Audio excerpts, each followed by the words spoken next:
Hey, what's going on, people? This is the Tenchi, and I'm here to do a TMNT Rant Rave review. Now, I'm still playing catch up with some of my video reviews, so bear with me. I'm going to be doing a double review for TMNT, one for the episode Buried Secrets, and the other one for the Croaking. Both these episodes, top notch, top notch. Buried Secrets kind of scared me because of the monster design. Starts out with the turtles discovering a buried spaceship from the Krang that has been left there for a while, and they go inside. They go inside the ship and they find what looks to be a human inside of a stasis pod, and it happened to be, well, she claims to be April's mom. Fun fact for those who don't already know. April's mom is being portrayed by the original April from the 1987 series. Big ups to that voice actress. Look, for those who still are basically not so keen on this show, there's so much work they're putting into this for everybody. That's why I like it so much. Now, first person that gets sort of a bad taste in his mouth after meeting April's mom is Mikey. He's saying, "Man, I got those ninja vibes, yo. It doesn't sit well with me, So he goes out, investigates. Come to find out, he's right. He's right. There is something wrong. What did she do? She takes it upon herself to fight him, and she basically is a shapeshifter. So she turns into a goofier version, a very nice but goofy version of the turtles as she captures them. When we finally find out what's going on with her, she is actually a Krang experiment gone wrong. She was meant to, she was basically created with Krang DNA along with April's mom's memories, and but something went horribly wrong during the experimentation, and the Krang left her frozen in sleep. So that is just like, okay, the Krang know they ain't perfect, but they don't just quit. They come up with other plans like that, So says Krang Prime. You know what I mean? That's why I like this version of the Krang so much. They're like, okay, next plan. Okay, next plan. Okay, next plan. We're gonna keep going until this whole thing is working. That was crazy because, like I said, the design of the monster kind of scared me a little bit.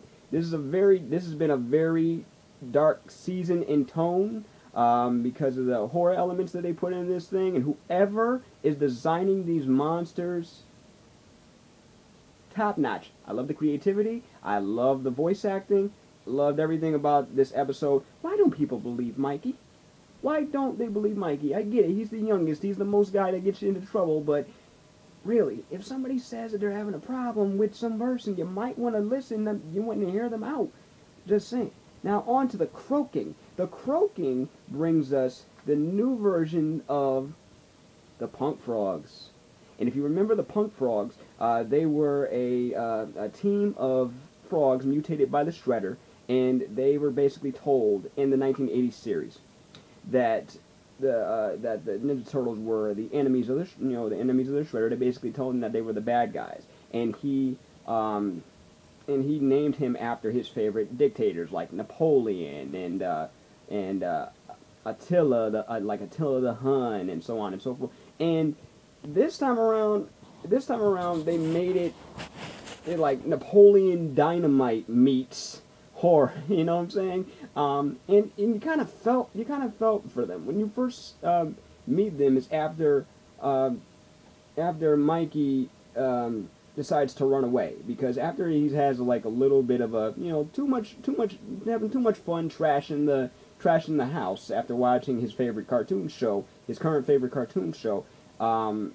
He decides to run away after him and the rest of the boys have an argument, and he meets Napoleon Bonafrog. Now, Napoleon Bonafrog played by the same actor who played Napoleon Dynamite, so it was really too perfect, because all he had to do was basically play the character that he played back in the day, and it fit. You know what I'm saying? he was he was a fan of ninjutsu, and he wanted to learn more, and he had a sort of a big ego about him. His brothers, just like Mikey, don't always respect him, and they were some. Can I just say that these frogs? I love their personalities. They had their personalities to a T, and it was great to see. Now, I'm not saying there was something I didn't like about the episode. Like when we first meet Napoleon Bonafrog, he seemed kind of like a douche a little bit, but I guess that was his whole thing. Whereas Mikey's the playful, fun type. Napoleon is basically him, but only with more of an ego. And I guess that's why I didn't like him, 100% up until the end of the episode. And it basically shows how different species can get along, even if you don't like them per se. And you know what? The frogs did not like. They don't like humans. They don't like turtles. At first, like one of them that was like, "Don't trust the turtle. Do not trust turtles. Why did they have shells? But to hide." I get that. I understand. You're paranoid. You've been hurt before, and I can totally understand. I can totally understand Attila, the leader, being paranoid about humans because he watched them as they destroyed his home, as they destroyed the frog's home. I can totally understand that. So what happened? Viva la revolution! They try to liberate the turtles after Mikey tells them that how he's being treated. But come to find out, it's not exactly what he said. Not exactly 100% true. They're not being captured by humans. They're friends with humans. They're cool with humans. You know what I'm saying? They're best friends. These frogs don't understand that because of what they've been through. So I can totally understand where they're coming from. The resolution of the entire episode after a fire was very well done, very well thought out, and I hope we get to see Napoleon Bonafrog and the rest of the punk frogs again because I enjoyed these designs and I enjoy these personalities. Let me know what you guys think. Oh, in the last part of the episode, what do you think happens to that vat of mutagen that they have? And it falls out of the tree during the fire, and a car runs it over. What's going to happen there? Like, we know what's going to happen in the next episode if you've seen the previews. Don't want to spoil too much of that, but what else? I mean, that car got splattered with mutagen. Is that going to affect it in some way? Let me know what you guys think. In the meantime, I'm going to continue playing catch-up with my video slate. So, comment below and let me know what you guys think of this new episode, and I will see you on the next video. Comment, rate, subscribe, share, check out the playlist. Peace, love, and never be normal.